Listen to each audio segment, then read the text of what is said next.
Without that's wonderfully said. And yes, we are actually now entering into the second part of the Gita, meaning we are halfway through, and we will be completing the ninth chapter today. So we can say 50% we have covered. So let us continue. Let us begin with the invocation. Saraswati नमस्तुभ्यं वरदे कामरूपिणि विद्यारम्भं करिष्यामि सिद्धेर्भवतु मे सदा वसुदेवं सुतं देवं कंसचाणूरमर्दनं देवकी परमानन्दं कृष्णं वन्दे जगद्गुरुं हरि ओम् कृष्णं वन्दे जगद्गुरुं yes so anybody can just give a link so we continue we had stopped at shloka number 30. Any point you would like to share? Most welcome, anyone? And we continue after that. Yes, please. From the yesterday's session, can someone recollect something? Yes, sir. He's saying Pankaj ji was starting, anything. then okay. Yes, Shashiji, all right. Okay. Yeah, I just wanted to say that I found it quite important that anything we offer him, it doesn't matter what we offer him, as long yeah, as we have the right attitude and faith, Shraddha yeah. and Bhava and love, he'll Yes, accept. yes. That completes everything, isn't it? Love completes the Yes. deficiencies. Yes. Patram, pushpam, phalam, toyam. Krishna says, whatever you offer. But the bhakti is Yes. important. Okay. Yes. Thank you, Shashiji, for sharing that. Pankaj is sharing something. Yes, sir. Yeah. We came across a very fundamental understanding here is that even a most wicked person can be transformed. Yes. And we came across the example of that Valya to Valmiki. Yes. Yes. I Yes. think that's a great teaching here that, anybody Absolutely. can go onto that path and get transformed forever. Absolutely. Yeah. Yes. Because it is so dynamic, isn't Yeah. it? The transformation is possible for everybody. We may see somebody who is cruel and heartless. Even them in our hearts, we need not give a finality that they are going to remain like that. Maybe it is the divine's will. Transformation potential is within everybody. And Krishna says, whoever can overcome the adverse nature and get transformed, that person is worthy of being called a saint. Because that is what he said. Because he says in this shloka, Api chet suduracharo bhajate mam ananya bhag sadhureva samantavya samyak vyavasito hisaha. Even the most evil amongst men can transform me when with love and soul they turn towards me.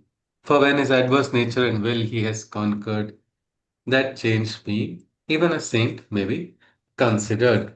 Another beautiful shloka after that was what happens then? There is hope. There is hope even for the sinner who has realized he gets a chance. He gets a chance to transform. And with sincerity and love and offering, if that person has a change of heart and change of consciousness, a new horizon can be visible for that individual.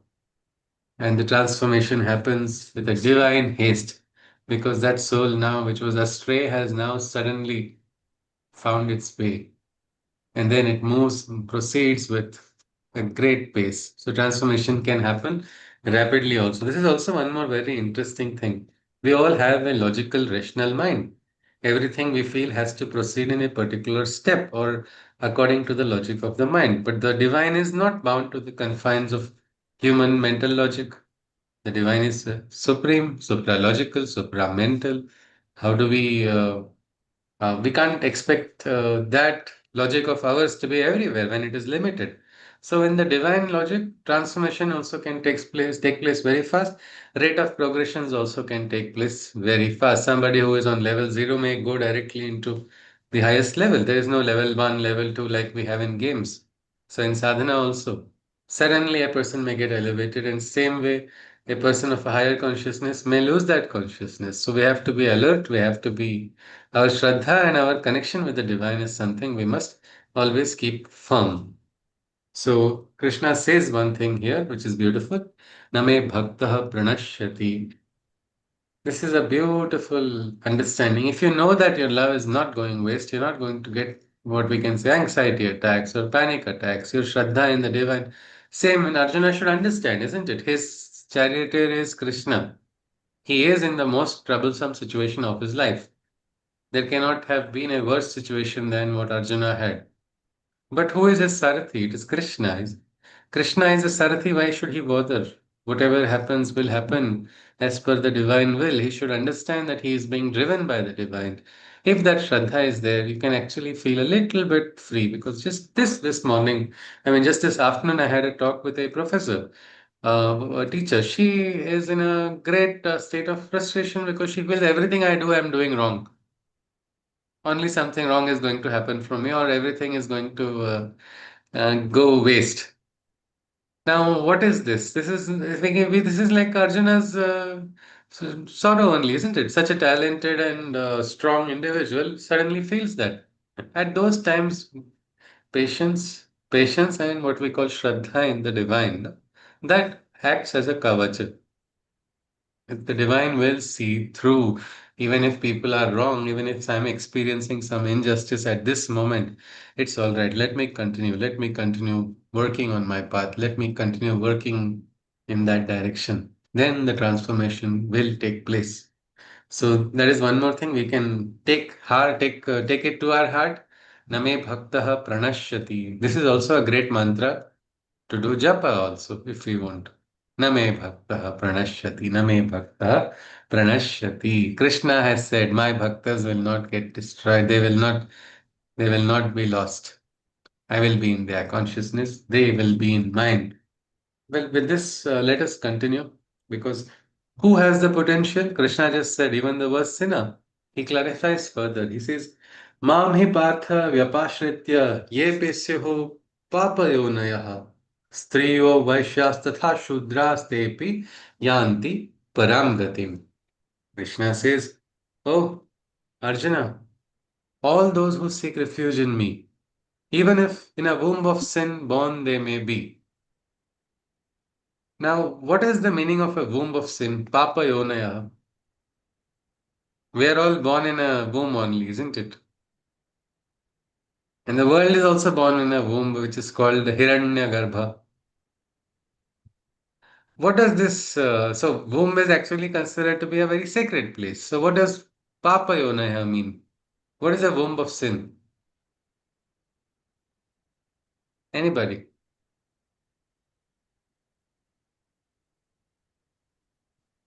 You are Anybody? Can you born out just of guess something? you are born out of the, like, what is acceptable to society, like marriage. So suppose, No, that is not necessarily, we No, can say, the mother will be a sinner. no, maybe you can say, yeah, that is one interesting thing. Mother or the family, or like say a child born in a terrorist Yeah. family. Mm. Will that child have a choice No, initially, at child least? has no No, because choice. that is a sanskara. So even in a situation where, say, criminals also have lives, isn't it? Criminals also have children. Worst of worst people also have children who are going against humanity, also have children, isn't it? Because that is a part of life. So even if the person is born in that situation, say, can a child of a terrorist aspire for peace or no? Yes. Yes. Yes. Many times, even terrorists have got transformed and then they become, preachers of what we can say, the ill effects of terrorism and become motivational speakers trying, inviting people not to go on that path because that transformation is there. That's what Krishna is talking about here. Even if a child may be born in such a very adverse situation, because it's very difficult to think of such a child when you're talking about this first child. Imagine a child being born in a place where people are only discussing how to bomb somebody. Where will this child think of flowers and peace and beauty and all of it? But no, it's possible, is what Krishna is saying. Even the most adverse situation, he's keeping that. The wretchedly ostracized, downtrodden men or women. Then now comes what Dr. Nandakishore shared. Some of them are, unjustly ostracized by society, isn't it? Ostracization takes place, has been taking place before, it takes place now also. However, so just anybody who is different is always taken away, no? pushed away from a group. That is a simple human lower nature which has to transform ultimately. Even saints were ostracized. If you see in Maharashtra, the Sant Jnaneshwar, the entire family, it is all the four, yeah, it's like all four siblings were ostracized. So much that their parents were not even given the basic food. I mean, they were not even allowed to go and ask for bhiksha also. They were not given firewood also. I mean, it was such a horrible situation for them. And then the Dharma Shastris went on to pronounce, we will only in one condition we will allow your children to receive knowledge and get whatever experiences they want and acceptance if you end your lives in the river. Dehanta Prayashchit. I mean, which Shastra talks about it? No Shastra talks about it. At least not our Sanatana Dharma. It isn't, there's nothing like this. But this is again the distortion of what is the truth.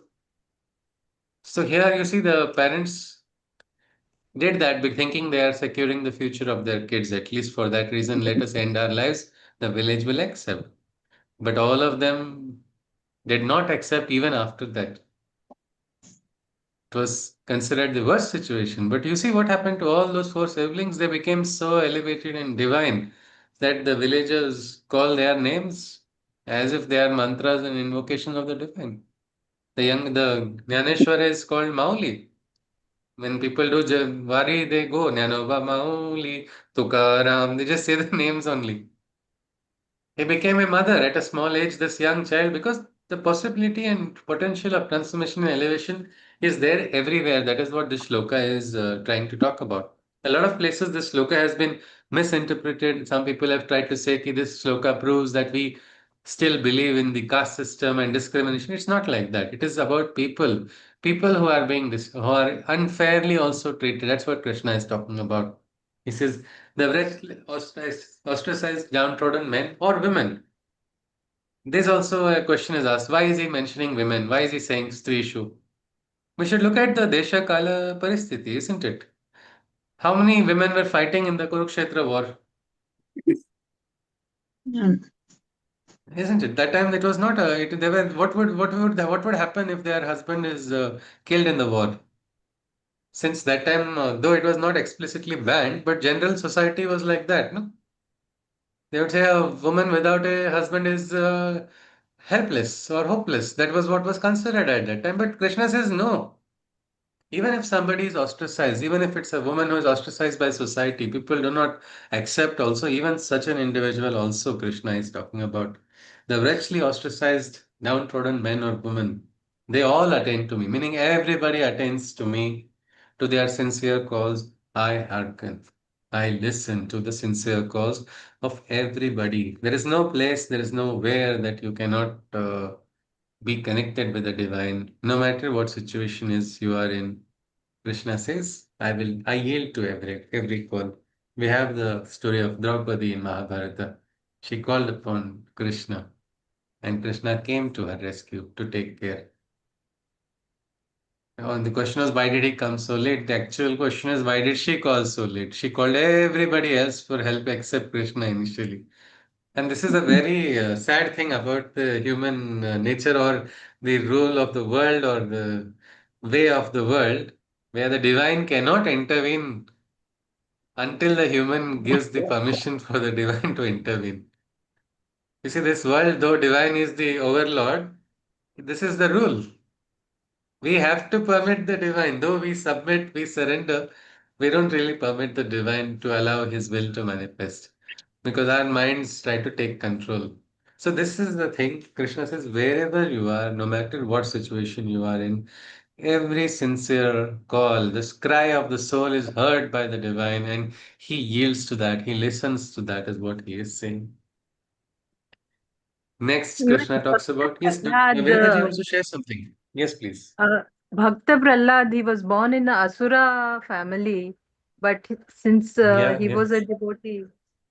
Yes, yes, yes. Isn't it? The most ultimate devotee, a great example for everyone. It does not matter where you are, birth and everything, these are all things which are not really in our control, isn't it? Can I say, today I'm going to the market. I didn't like my father. I'm exchanging my father or mother. No, nobody can do that. Nobody can choose. I didn't like my household where I was born. I didn't like the time I was born in. I didn't like the circumstance. We cannot change all of that. But we can change how we deal with every situation. The sincere Shraddha that we have in our heart, Krishna says he listens to it. And he gives the example of the worst case. Now, next he says, what about these? What about the good cases then? If we are looking at the worst case, he's listening in the worst case. The best case to this is going to be like what we can say icing on the cake. Kim punar brahmanaha punya bhakta rajarshayas tatha anityam asukham lokam imam prapya bhajasvama. What then?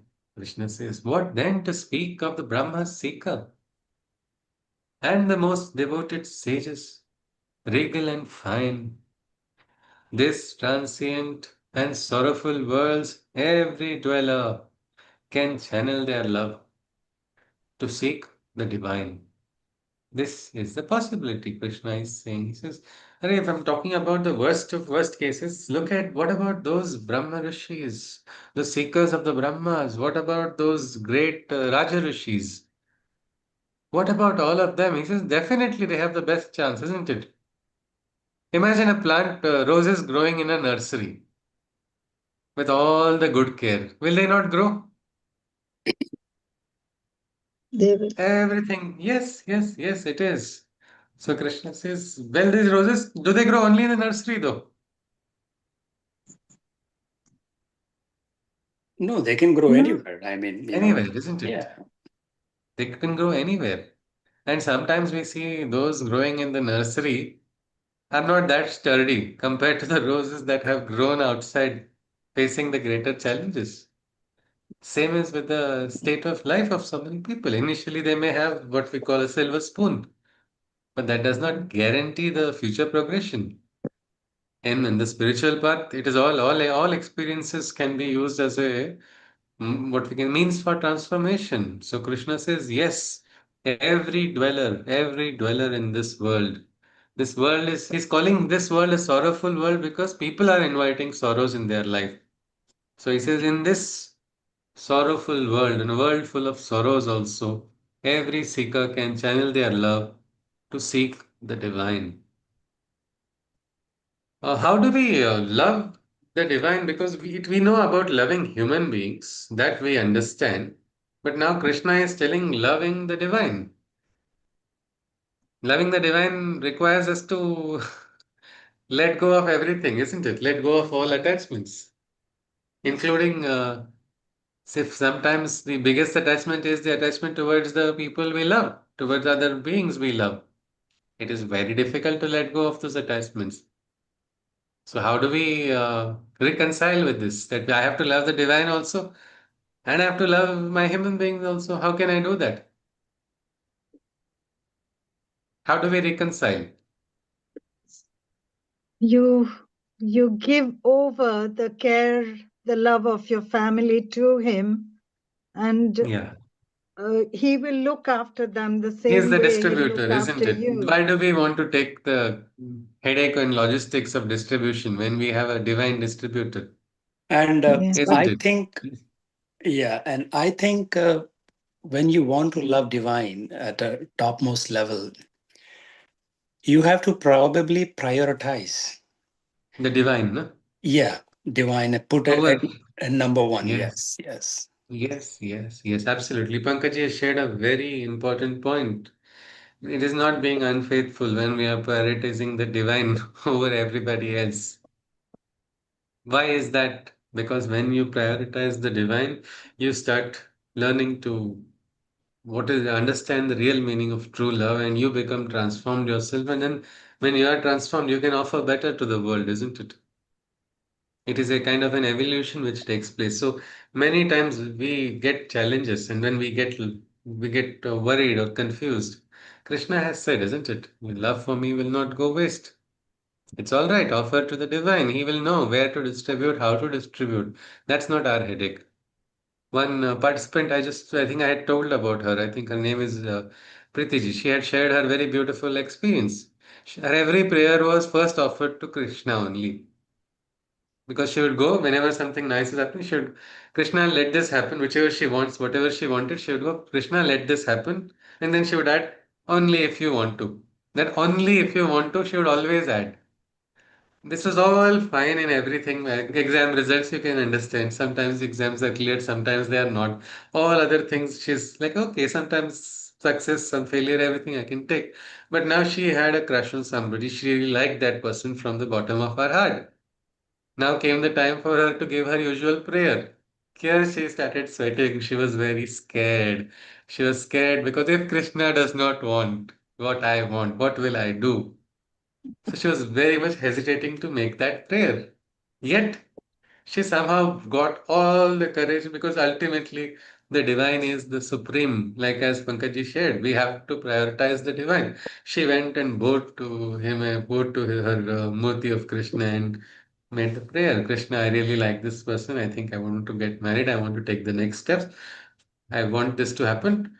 And then only if you want to, she said that. It was very difficult for her to say that. But she later on shared that that person later on became her husband, and she was willing at that point.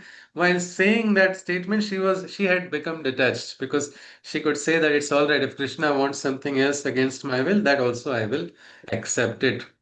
Now, what that is a very interesting thing in life. When we give everything to the divine first, it allows us to evolve as into better individuals.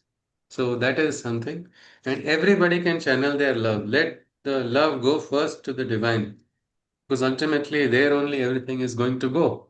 So let the divine do the rest. That is one interesting thing happening in this adhyaya. Krishna goes on. This next shloka also, Shashiji, this is a very beautiful shloka. Uh, 34th shloka. We will see a version of this shloka again in the 18th adhyaya of the Gita. But in the 18th adhyaya, Arjuna will be completely transformed. So three-fourth of this shloka is going to be repeated as it is. Only one-fourth, that is the last part, is going to be different. But the Arjuna there also will be different. And that is why it makes a lot of difference here. Let us see. What is this? Man mana bhava mad bhakto madhyaji mam namaskuru mame vaishyasi yuktvaivam atmanam mat parayanaha. I repeat it once more. Once more I repeat. Man mana bhava mad bhakto madhyaji mam namaskuru mame vaishyasi yuktvaivam atmanam mat parayana. Krishna says, sacrifice unto me and unite with me through your mind. Myself supreme you shall know, experience and find. Bowing to me and with love, when me alone you adore, then for the divine union you shall open the door. Once more, I'll just read. This is a very beautiful shloka. Sacrifice unto me, Krishna says, sacrifice unto me and unite with me through your mind. Myself supreme, you shall know, experience, and find. Bowing to me and with love, when me alone you adore, then for the divine union you shall open the door.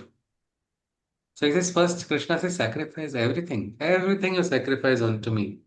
Try to unite with your mind, with your full chitta, focus to the divine. What will happen then? The consequence of that is that you will experience the Brahma, Krishna says. You will experience, you will know, you will find. How beautiful it is. Experiential wisdom is what we should seek, isn't it? This person got that experience. So now I also, my Kundalini got awakened. I'm also seeing this color. I'm also seeing that. No, why do you want to, give auto suggestions and try to visualize something which you have not yet got? Get that experience, get it yourself. So Krishna says, for that, to get that experience, you have to unite with the divine. There is no other shortcut, there is no other option also. You experience, he says. He goes on further and further clarifying what we saw earlier just now. Bowing to me And with love, when me alone you adore, then for the divine union you shall open the door. Meaning, love the divine only. Me alone you adore, he says. Then for the divine union you shall open the door. This also becomes difficult, isn't it? How can I love the divine alone? Like seeing divine in everything makes it easier. Seeing divine in everything. But then I don't like all flavors of ice cream, so I cannot, I have preferences, isn't it, Pallaviji? So how Then do I what, reconcile with that? Yes. whatever is like suited for you, you can like that and think of it divine. So instead, if we recognize the divine only, it's like, okay, my loyalty is there in ice creams also, but my highest loyalty is with Krishna, isn't it? So whichever flavor Krishna gives, I should accept it, no, isn't it? Without putting my personal choices. First surrender is to the divine only. Isha Vasyam Idam Sarvam, the base of the Isha Upanishad. Says Tena Tyaktena Bhunjita Magrudha Kasasvidhanam. Just forsake everything else, recognize that the divine is the true owner. And whatever comes naturally, you accept and don't try to steal something else which is not yours. That is very clear in the Upanishad also. It's actually called stealing. Ma grudha kasyasya dhanam. Somebody else's wealth don't steal, meaning somebody else is requiring something that the divine will arrange. You don't do that. Focus completely on the divine. That is what Krishna is talking about here. She is bowing to me, and with love and me alone you adore. Then for the divine union you shall open the door. Because this divine love is a highest form of love which is possible for human being, and that is possible. That is the singular emotion. All other emotions that we have, the mother of Sri Aurobindo Ashram has said, all other emotions don't have that power to raise our consciousness, but divine love alone can transform us, can actually, push our evolution fastest. So offer to the divine. Everything else will be taken care of. That is where the test of Shraddha also comes. If you can offer completely to the divine. And what's the experience? I have personally experienced in my life also that something you most covet and most someone who is most precious also. I did let go. It was very difficult to let go, and the divine arranged something. That is the divine's wish. What happens, and that manifests. But letting go is the very difficult aspect. We are not able to because we think this is this. I cannot. If I hold on to only, then I will have it. That's not true. It's like water. Can you hold on to water? It's going to flow, no? It's a waste of energy. Something what is not going to be in your hand will never be in your hand. Instead, let that flow, offer everything to the divine. That is what Krishna is saying. Swaha, or the yoga, which the mantra is there, isn't it? When the yajna is done. Agneya Swaha Agneya Idan Mama. Next time we get an opportunity to do a mantra, while doing the mantra, while offering the ahuti, let us also offer our attachments also. Idan mama, everything belongs to the divine, not to me. And watch, because Krishna says, then you shall open the door. Meaning, first thing is opening the door. Atithi, they say Atithi Deva Bhava, isn't it? How does the Atithi enter inside the house? Through the dwara, no? Through the door. Doors. Problem is, divine is waiting on our door. He's knocking, sometimes ringing the bell, and we are like, आज नहीं अरे भगवान आज क्यों आ रहे नहीं not today. I have other stuff. Then sometimes, bell is rung once, twice, and nobody wants me. All right, I'll go. I'll go elsewhere. That moment is lost. The mother has said that everybody has this opportunity to hear the divine's call. It's like rare is the one who hears the call because everybody is busy. Your eyes, your ears are already attuned to some other frequencies. But there's another interesting part, the second part of that. Rare is the one who hears the call, rarer is the one who heeds to it. Heard the call, but not now. Not now. That feeling comes in and we lose that opportunity. So, first thing, if you want the divine to come into your life, open the door for the divine to transform it. As long as you hold it with so many of your attachments, you keep it closed.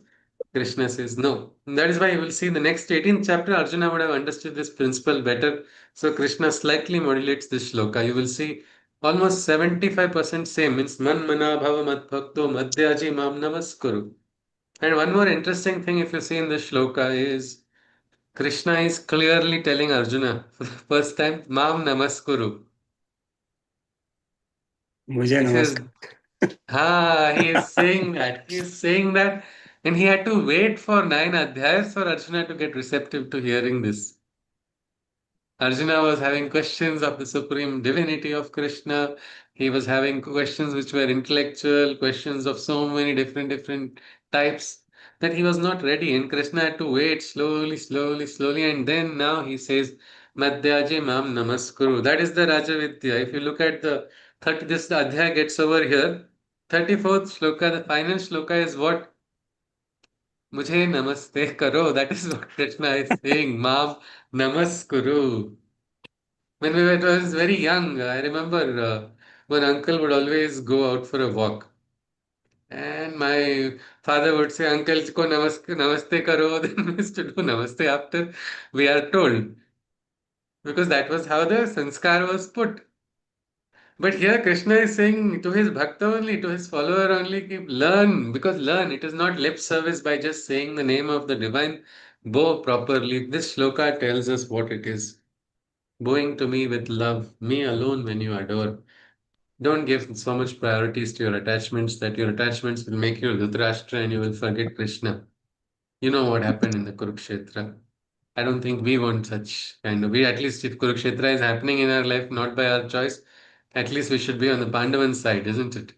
Rather than the Kauravan side. So that is something which we must understand. He says you open the opportunity for the divine to transform your life. So that is in mortal hands.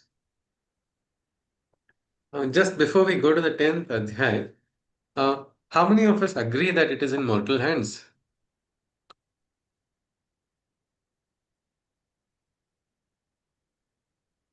Sorry, what was that? How many? I'm unable to hear you, Shashiji. Sorry. What was the question? Voices suddenly again something happens in the phone sometimes.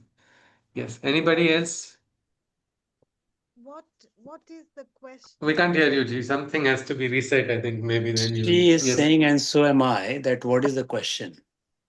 Oh, the question. How many of us agree? How many of us agree that this is in mortal hands to allow the divine to operate in our lives?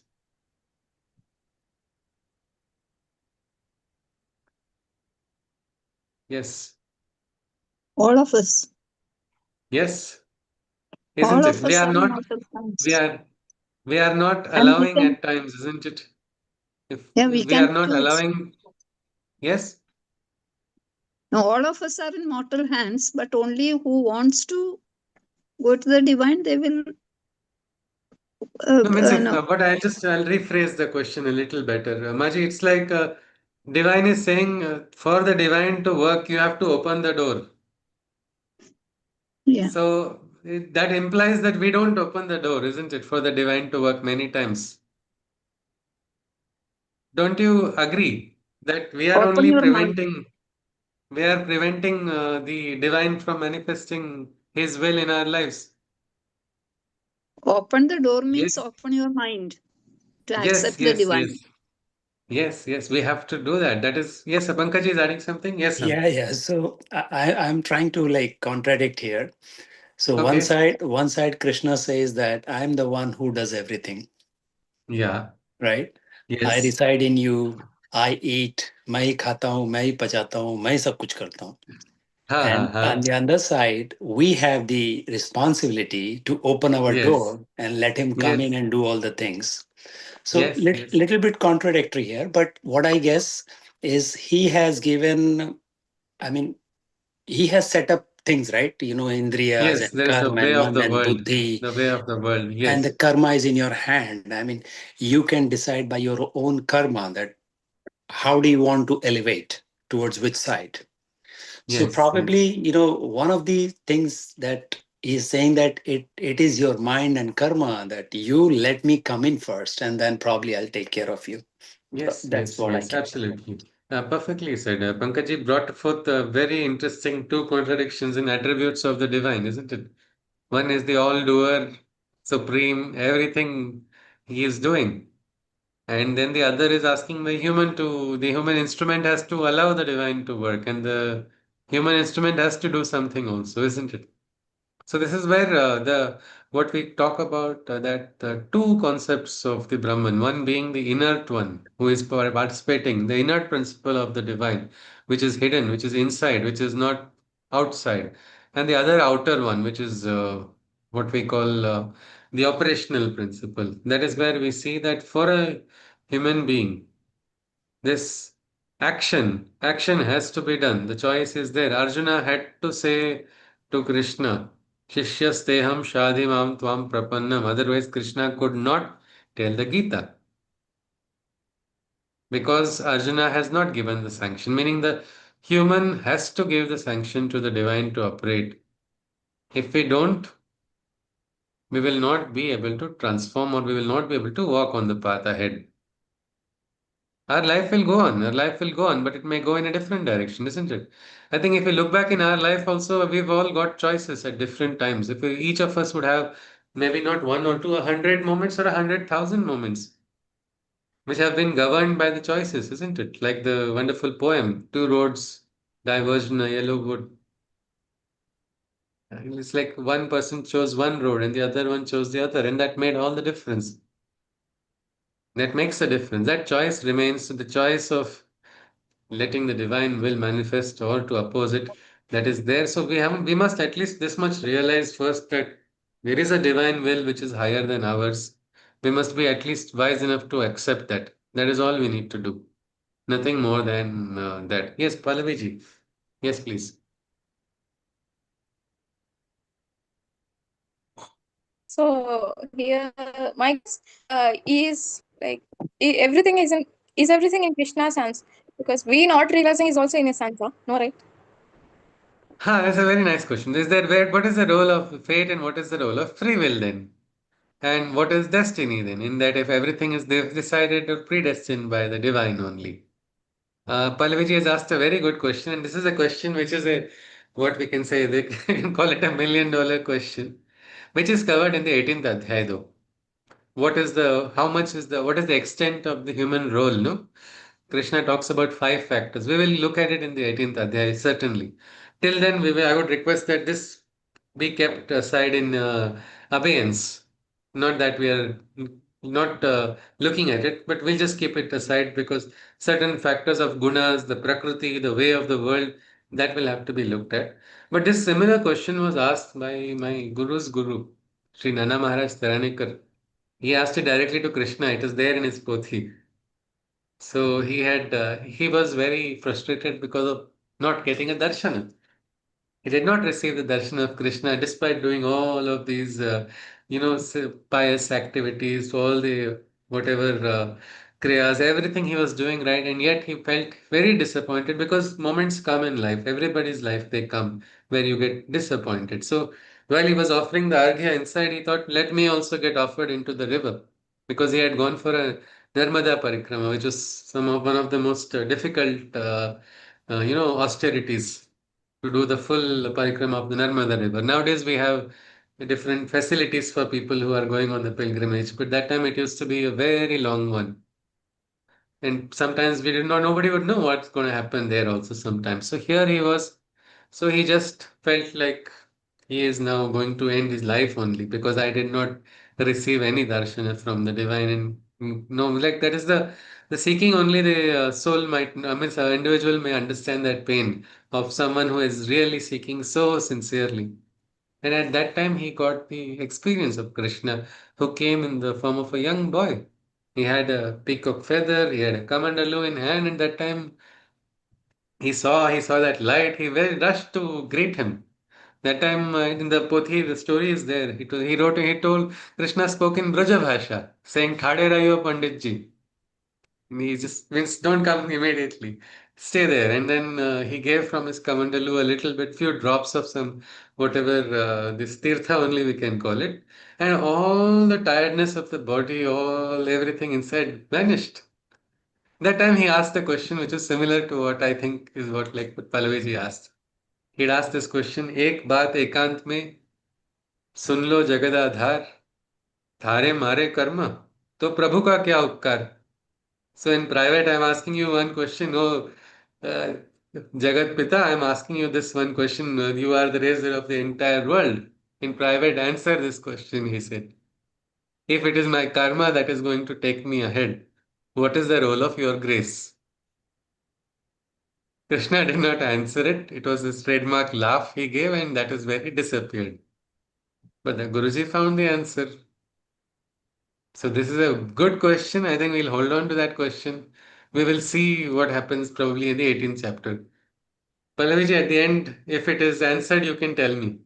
Yes?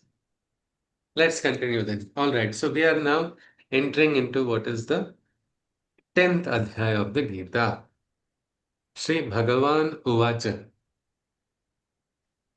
Bhuya eva mahabhaho शृणु मे परमं वचः यत्तेऽहं प्रियमाणाय वक्ष्यामि हितकाम्यया. He says, Shri Krishna spoke, listen to the word supreme. He says, listen to the word supreme that I shall now say, for I will part the divine wisdom to you in this way. They shall certainly lead to your soul's betterment, as your heart is receiving my words with merriment. Krishna is telling Arjuna, I am going to pass that wisdom through words. Listen to the words that I am going to share with you. Because words, I'm going to use the word as a medium to transmit something which is beyond. The power of words. Can words be vehicles for transformation? Anybody? Of Do course, we yeah. agree? Yeah. Isn't it? Do they have to belong to a particular language? Domain of a certain language only? No. I'm sorry, Shashiji, I'm not able to hear you, unfortunately. I have to do only lip reading. Yes, yeah, so it is not in the domain of language also, isn't it? But my question is, can words which are not really uh, belonging to just language, like they're not words which are described as words which can be understood, can they also be means of transformation? Yeah. There How are is it, sir? so there are body languages, right? They're not Okay, words. body language. Yes, yes, body languages are there. So Especially, non-verbal also. yeah, non-verbal Yes, non-verbal communication. also. Yeah. What about senseless words, meaning senseless to us? If we don't understand those words, can they also be means for transformation?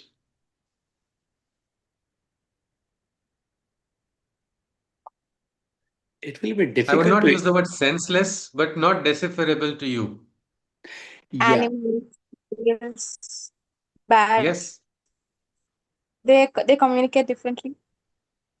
Huh? Different things, different plants communicate differently. We might not understand, but it makes sense in Sorry, the Jay, I didn't understand. I didn't understand. Pallavi, who are you talking about? different animals communicate Animals. different Okay, huh, okay, right. Animal communication of, and sometimes we receive the communication from animals also. Yes, sometimes that is something which is the power of words and power of words. The source of the word is also very important. One great saint of Maharashtra, I think it was Gajanan Maharaj, if I am not mistaken. Somebody can correct me. He would say, "Gana gana ganata bote." Now, what does that mean? Nobody would know the meaning exactly of it. It was his own words. But through that word, so many experiences people got with Shraddha. They would connect. They would connect to him, and people got the experience of him walking. Some of them got the experience of him saving somebody from a fall. Literally, they felt his hand coming and protecting him from an accident. These were all experiences. At that time, they talked about these words. So, like that, the power of word is there. If you see the Sanskrit mantras, there are so many bija mantras also. It is like in the Siddha, for example, the Siddha Kunjika Stotra, it's like Om Kari Srishti Rupayai. Rimkari Pratipalika, Klimkari, Kamarupine, Bija Rupe Namastute. Meaning half mantras also. Om, so we know that it is the Nad of creation. Om Kari Sushti Rupai. Hrim Kari. Hrim is another mantra which is carrying. So the vibrations are there in the mantras also. Now Krishna is saying through these words I'm going to pass on some wisdom. So one is the direct meaning for us through our cognition, through our understanding. And there is something else which is beyond also. So maybe we can look at this as maybe this adhyay is offering us something which might be a little beyond the realm of words also, or it will allow us to connect. Maybe what is going to come in this adhyay will allow us to connect with the divinity in the world in a different way, meaning recognizing the divinity which is sometimes hidden and not visible. If we just see here, he says one more interesting thing. Why is Arjuna receiving this? It's if you see here, he says, Yatteham priyamanaya vakshami hita kamyaya. He says, as your heart is receiving my words with merriment. He's saying ki you are enjoying this, Arjuna. I can see that in your body language. I can see that in your face that you are enjoying it. So I am going to give this to you, is what he says. It is like a teacher who is very happy with the student. Acha, theek hai, aaj to extra lesson hoga. You will receive this also, and I'll tell you something else. Same thing in Kathopanishad. Yama is so happy with young Nachiketas, the way Nachiketas not only receives what Yama says, he understands it and also repeats it. It's like real time transmission. Yeah, Nachiketas is like so sincere and so he's enjoying it. He can see that, and so he gives extra, something like that. It also goes to show when we are learning something, if we try to enjoy what we are learning, we'll be able to learn it much better. And that is what we see here happening to Arjuna. And Krishna says, I shall give that to you. He goes on further. न मे विदुः सुरगणाः प्रभवं न महर्षयः अहमादिर्हि देवानां महर्षीणां च सर्वशः. Neither the mighty sages nor the gods know my transcendental origins eons ago.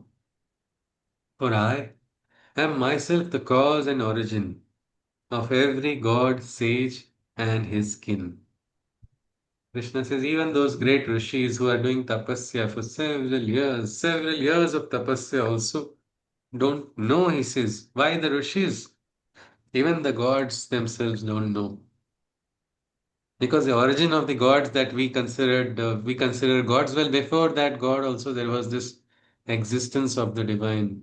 All the typal beings whom we call gods, or in English sometimes we say demigods, whatever names you want to call, all of them also. Krishna is saying, hey, I am before that, my transcendental origins many eons ago. I am myself the cause and origin of every god, sage, and his kin. Every deva, every rishi, and the entire parampara of the descendants of the rishi, all of them. Aren't we all descendants of rishis? Yeah. According to Sanatan Dharma, we say Amritasya Putra Vayam, Rishi Putra Vayam. So we are descendants. Well, yeah. Can you tell me what was your great great great grandfather doing? I think not everybody will be able to remember because we don't know that. That is the same way these gods also don't know, same way the rishis also don't know my full truth. They know only from the time they came into existence. It is something like that. Krishna goes on. Yo mama jamanadim chaveti loka maheshwaram asammudha samarteshu sarvapapai pramuchate. We will stop with this shloka. This is what it is worth pondering over. He who knows that I am beginningless, the overlord of all worlds and peoples, I am birthless, free of delusion, the mortal world he inhabits, and falls not prey to evil sinful gambits. Such a person does not fall prey to evil.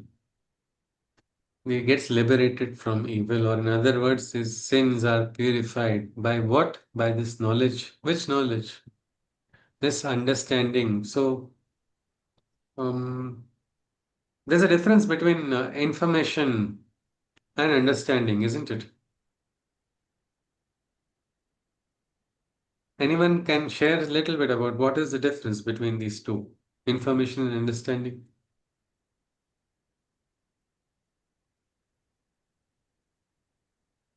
You can actually know a few sentences, but don't know what it actually means. Okay, yes, yes, isn't it? Like, say a subject you are studying something and you have a practical. For the practical, you have just read the theory.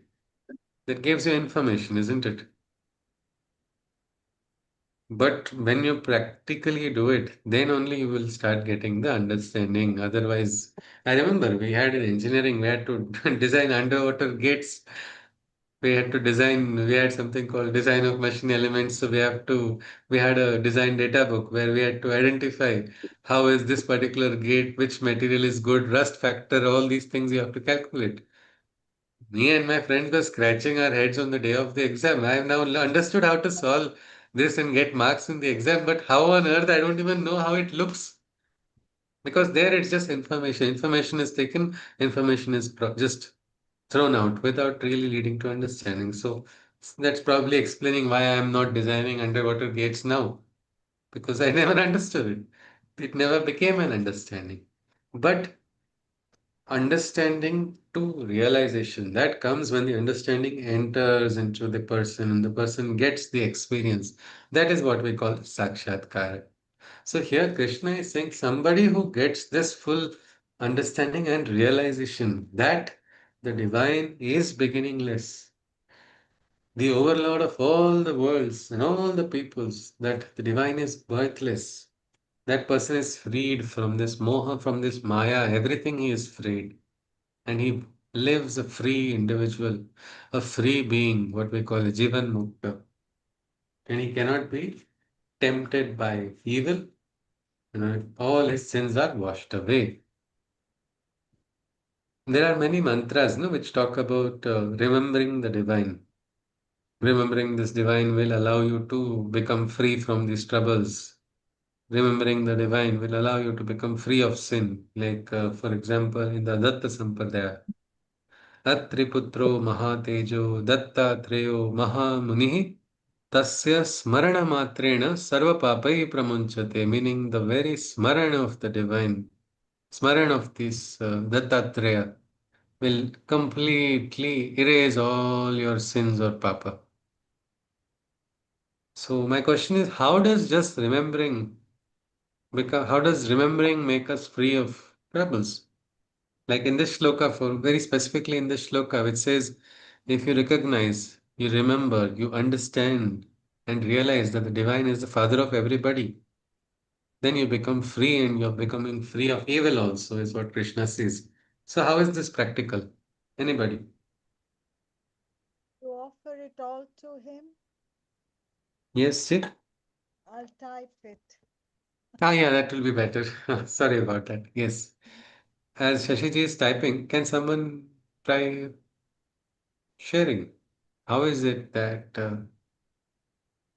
by understanding the existence of the divine or becoming aware that there is a divine, that itself is a great knowledge for a person to become free. I think it it it helps us get that humility we need in order to grow. Okay. No, the divine is there, divine is watching, so I will not go on the wrong path, isn't it? The humility also is there. Like many times now, these videos go viral of a thief trying to steal something and then suddenly sees a CCTV camera and then holds both ears, does namaskar to the camera, puts back what the person is stealing. It is a very, what we can say, a lowest example, but it is still an example of a thief becoming conscious, isn't it? Conscious of being watched. Putting CCTV camera in, installing CCTV camera in our factory turned out to be a very interesting blessing in disguise. We did it for the security, but we installed inside also, and production increased because I had added a little bit of masala, saying that this camera is also recording your conversations, what you're talking, because it is having audio also. So for all the stuff, they first thought, okay, now I can't keep chatting all my stories, and they themselves, means they are free, they have their own fun, but they became more conscious that okay, Aya is watching. That feeling that okay, Guruji is seeing in the camera, his phone also. I told them it is installed in the phone, so anytime it will be visible. So then self-discipline automatically came in without having to enforce, without having to scold, without asking anybody. It is something like that. When we become conscious of the divine, yes, there is divine. Divine is supreme. Divine is definitely more supreme than what I am. So let His will manifest. I will become conscious. I will not. I will not do wrong things. And depending on the level of consciousness, that much you become free. If you are little bit conscious, you will be little bit free. Like my friend, he had a Aradhya's photo. So whenever he wanted to use swear words, he would cover the photo and say the swear words, and then again remove it. I mean, I don't think it makes any difference as if covering, but that was semi-conscious, isn't it? If you really feel that, first of all, if you are feeling guilty about using swear words and you feel they are not good, not worthy of being uttered in front of your divine, your Aradhya, then you are not going to be uttering it anywhere, isn't it? It's a simple thing of becoming conscious. If this is insulting to you or this feels very low class to you and you feel it's not right or it is not up to the standard, then you will not follow that anywhere else also. No? So that is a level. So, but directly it is connected to the level of consciousness. As we become aware, as we become more conscious, we slowly start going ahead on the right path. So that is how we say this works. This very fact that becoming conscious of the divine. So with this, I think we can today's session we can conclude. If anybody wishes to ask or share something, you are welcome. We have quite some. We're concluding early today, or at least as per schedule, we are concluding today. If anybody has any questions, anything you wish to share or you want to ask, you are welcome. Or we just look at our takeaways and then conclude. Yes, sir. Dr. Nandikishwarji. Yes, sir. My grandmother always, whatever she used to do, she had this habit of saying Krishna Arpan Mastu, Krishna Arpan Mastu. So now I understand. I think she Ah, was offering whatever she was doing to yes, God, yes, saying that it is your work, I am yes, doing something to yes, that effect. yes. Yes, Yeah. sir, yes, sir. Absolutely, sir. That's a and a very nice bhava we develop inside when we start doing that. Yes, And sir. the Thank other you, sir. thing, like, other day we talked about yoga kshema vahamaya. So that word kind of caught attention because whenever you see this LIC advertises that logo, they say Zindagi ke saath bhi, Zindagi ke baad bhi. Now you like meaning I mean like I'm learning Gita. Yes, Suppose like you keep Krishna with you, Krishna is going to keep you with him. And then he's yes, going to yes, take care of you in this life also, and even after your death, he's going to give moksha. yes, yes, yes, yes. It's absolutely a wonderful insight, Dr. Nandikishwarji. Yes. Any takeaways for today then? Anybody? What can we take away today and then we conclude? Yes, you prepare your mind and soul to listen to the divine, Ji. and you can go forward, and attain the supreme. Ha, You so prepare we have to yourself to prepare. your mind and soul, yes, to listen to the divine. So it's so interesting. We have to prepare our minds to listen to the divine, Yes, meaning the divine is available. We are only yes. not prepared for it. We have to So be that's a ready for great that. point. Yes, yes. And we should be ready. We shouldn't expect him to say only what we want, no? Yes, we should be We should ready be to ready, accept ready. everything. Whatever he says, if he says something else also, we should be ready for that. Yeah. All right. Even if it is bad for us, we should be ready. Bad for us, the divine will never want. Means that Only what we don't like. we don't like, yeah. Yes, yes, yes, Ji, We absolutely. should be ready to, Absolutely, because Maji. it is divine will. Yes, Maji, absolutely. Yes. Yeah. Anybody else? Would you like to? Sir, one more thing. We talked about how we communicate with God using language, which language. Sometimes it may not be the words that we speak or the language we speak. Sometimes it is body language. And sometimes we say a lot of things without saying anything at all. That famous English song, like, you say it all when you say nothing at all. So sometimes even your Yeah. just thought Oh, process, lovely. Yes. your own thought process that you are having God in your mind, and like a lot of these sadhus and sants, they will not speak. They'll just have more. Like they'll not speak even a word. Like they'll be all the time quiet, quiet, quiet, quiet. But Yes. then those who are in connect with them, they would understand what they are trying to say or communicate. Yes. That is a beautiful aspect of becoming Maun. So many sadhus, they cultivate a very strong consciousness just by becoming quiet. And the bhaktas, the shishyas go stand in the presence and their biggest questions are answered without words. That's a higher form of communication, we can say. Like even communication is of four types, they say. That is very interesting. The types of communication, if anybody is aware of it, it is Vaikhari is the one which we use the tongue. We speak, isn't it? We speak with words. This is one form of communication where we talk to each other, we convey the speech through the speech. That is Vaikhari. Then there is something called Madhyama, which is one is you go to a fish market. How is it? How is the loud and very strong words you will hear, isn't it? Because that is how they have to speak there for the words to be heard. But sometimes subtle words, lesser words, very soft words also. That is Madhyama. Then there is a speech which is higher, as I think Dr. Nandakishwarji shared about that these greater yogis, that is para, they're able to. They're able to communicate, they're able to hear, and they're able to, they're like, if you see the mother of Sri Aurobindo Ashram, she was not from Bharat, direct born in Bharat. From France, she had come to Pondicherry to take Hayat the sadhana. So a lot of people would come to visit her, and many of them would say prayers in regional languages. So one of her shishyas was standing next to her. She suddenly asked, "What is the meaning of this word?" And she asked in a different language. And the shishya was, he said, "This is the word. Why did you ask?" No, see that that person there was praying for that. I mean, see how the person is able to hear. This is something which is what we talk metacognition. Well, this is that exactly. So there is Vaikhari, there is Madhyama, there is Para, and there is Pashyanti, the speech which is now manifesting in actual words. You're able to see those, you're able to see that transform and manifest directly. That's very interesting. That is the highest form. That is the highest form of speech, which is direct action only, direct action from the divine. A direct intervention takes place and it is visible. So that is what we can see. So I think with this we can conclude our session today. If Yes.